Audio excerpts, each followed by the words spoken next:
Alright, let me take y'all inside what's going down at Browns camp right now because honestly, it's wild. Shedeur Sanders is dominating the Browns quarterback battle. And I'm telling you straight up, this is not what Dillon Gabriel expected.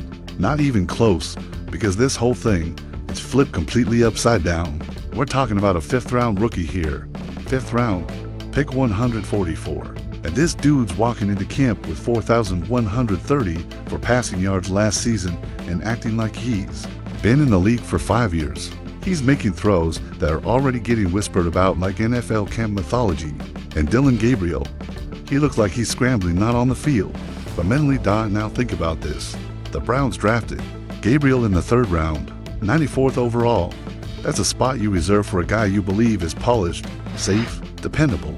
You think you're getting this veteran college quarterback with nearly 19,000 passing yards and over 60 starts under his belt. A guy who's seen everything, been through it. That's what they thought they were getting with Gabriel. But now, it's looking more like they drafted a statue. Because in this league, especially in today's NFL, safe doesn't win games. Firepower does, creativity does, swagger does. And that's exactly what Shedeur is bringing to this quarterback room. The kind of energy that you don't expect from a rookie, especially one taken to rounds later. And yet here we are. Let's talk numbers for a second, because they matter. In 2024, Shedeur Sanders put up 4,130 for passing yards. That made him 4th in the nation. Gabriel came in at 3,857 yards, not bad at all. Actually pretty impressive, ranked 8th. But when you go deeper, it starts to tilt. Touchdowns, Sanders had 37. Gabriel had 30. Picks, Gabriel had fewer, only 6 compared to Shedeur's 10, but that's where the edge ends. Because you know what really separates quarterbacks in today's game? Big time throws. The ones that matter, the ones that break games open. Sanders had 26 of those last year. That's top 10 in the country. Gabriel, he had 15. That put him all the way down at 56th. That's not just a gap, that's a full-on canyon. That tells me everything I need to know. One of these guys is attacking defenses. The other, he's just surviving them. And look, some people try to prop up Gabriel's QBR 86.5, right? One of the best in the country, but you know what QBR, rewards, checkdowns, short reads, playing it safe, basically not screwing up. That's cool if you're trying not to lose, but that doesn't win games. Not in the AFC, not in this era. Meanwhile, Shedeur, he led all FBS quarterbacks in completion, percentage to 74%. Gabriel was second at 70.9%, but second doesn't mean anything when the guy ahead of you was drafted after you and is already outperforming you on every level. Now here's the stat that really blew me away. Throws under pressure. Sanders does take more sacks. His pressure to sack rate is 20.1%, which is definitely high, but the guy is trying to make something happen. He's going down swinging. Gabriel, his sack rate is lower at 13.9%, but what's he doing with that time? Dinking, dunking, waiting, hoping someone else makes the play.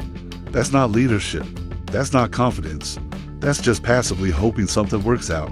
And yeah, Shedeur did get caught speeding over 100 miles per hour recently. Not ideal. Let's be honest. But let's not act like off-field decisions are why he's trending right now. He's trending because he's cooking. And Gabriel, he's getting roasted. Day after day, rep after rep. This camp was supposed to be competitive. A healthy battle between the promising rookies. Instead, it's been one highlight after another for Shedeur, and one head scratcher after another for Gabriel, and insiders aren't even trying to play nice anymore. I read one report that said, it's not close. Shedeur is dominating, not keeping up, not hanging in, dominating.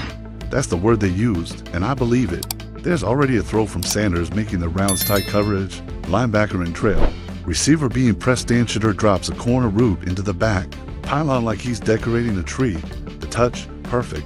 The timing, surgical. The reaction, the whole sideline leaning like, did we just see that? That's NFL stuff. That's pro-ready stuff. Meanwhile, let's talk about what Gabriel's doing. Look, I'll give him credit. He had a prolific college career. The stats are real. But when you dig into the context, the system he played in, his size, his lack of elite traits, it starts to unravel. And that unraveling is happening in real time. His passes are getting batted at the line, so now he's trying to throw higher. But in doing that, he's losing control. The ball's sailing. One rep turned into a pick six, not tipped, not almost intercepted, but a straight-up gift trap turnover. You can see it on his face, in his body language. Gabriel's trying to fix his mechanics mid-rep, second-guessing every throw, hesitating. That's not how quarterbacks thrive. That's how they collapse. Now, if you're still with me, hit that subscribe button because I've got to break down something behind the scenes. That's just wild. There's real tension between the coaching staff and Jimmy Haslam. The staff, they like Shedeur. They saw the upside. Haslam, he wanted Shedeur bad, like real bad. So bad that the staff got nervous and tried to block him. That's right, they reached for Gabriel at pick 94, not because they loved him, but because they wanted to keep ownership from forcing Shedeur at 144. I mean, that's madness. That's not scouting. That's not strategy. That's politics. Draft day chess. And guess what? The only guy playing like a grandmaster right now is Shedeur. And the irony is brutal. The quarterback they tried to avoid, he's the one making everyone else in that room look silly. Honestly, I'd be stunned if either rookie started before week 6 or 7. But right now, Gabriel looks like he's just trying to stay afloat. And Shedeur, he's out there running the show. There's a shift happening inside that Browns facility, and it's coming from a 22-year-old rookie. Shedeur's not just taking over the quarterback room, he's taking over the vibe. He's cracking jokes, getting even Joe Flacco to laugh. Yes, that Joe Flacco, the most stoic man in football history. When Flacco's smiling, something's different. You talk to people inside the building, and they'll tell you Shedeur is the glue guy, the locker room guy, the confidence guy, and that stuff matters a lot more than people realize. When a quarterback has that presence, that leadership, even without the official title, you can feel it. And the team, they're responding. The fans, though, they're already invested. Social media is buzzing. Forums are lit. Browns fans want to believe in this kid. Meanwhile, Gabriel, the opposite. He's not generating buzz. He's not moving the needle. He looks like he's trying to survive, not compete. The locker room feels that too. That stuff spreads right now. The depth chart technically has Flacco and Pickett above both rookies. But if you've been watching mini camp, you know there's only one name that matters. It's not Gabriel, it's not Pickett, it's Shedeur. So now the Browns are staring down a real decision. Do they ride with the veteran who knows how to manage a game? Do they try to patch things up with Gabriel, the guy they reach for in panic? Or do they give the kid with the energy, the leadership, the numbers, and the fan base behind him a real shot? Stick around, because this quarterback circus in Cleveland, it's only just getting started. And Shedeur Sanders, he's not just auditioning anymore. He might already be the guy. So if you're a real Browns fan like I am, if you live and breathe this team, make sure you drop a like on the video and hit that subscribe button, because what I'm about to break down might just change how you see the quarterback situation in Cleveland this year. So Deshaun Watson, because honestly, no one saw this coming. I know we're used to headlines about Watson involving injury reports or contract breakdowns, or whether or not he's living up to that massive $130 million fully guaranteed deal, but this time, it's different. This time, the headline is all about love. Yep, Deshaun Watson just got married. The man tied the knot with Sports Illustrated swimsuit model Jill Annius. And the way he broke the news, classic Deshaun. He dropped a sleek Instagram post showing off their wedding bands, and even had the wedding date July 3rd, 2025 stitched right into his shirt. Real Sharpe look, real Deshaun move. But let's not get swept away by the romance, because wow, Watson's off the field enjoying newlywed life. We've still got to talk about what's happening on the gridiron. And if we're being honest here, Watson's time in Cleveland hasn't been anything close to what we hoped for. Since joining the Browns in 2022, he's only played 19 games, just 19.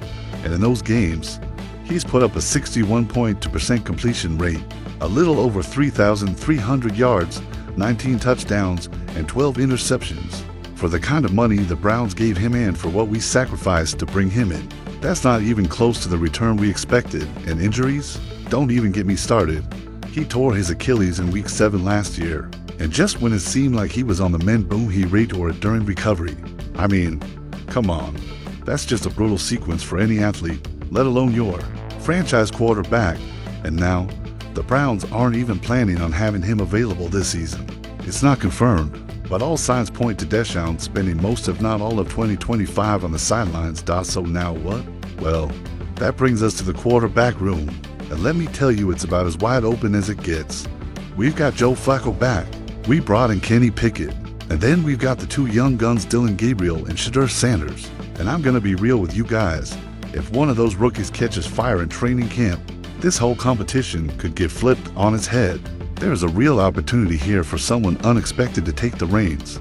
But before I get to Shedeur, and trust me, let's circle back to Watson for a moment, because while he may be off the field, he's still making noise. He recently came out and addressed the haters, the doubters, the people who say he'll never be the same again.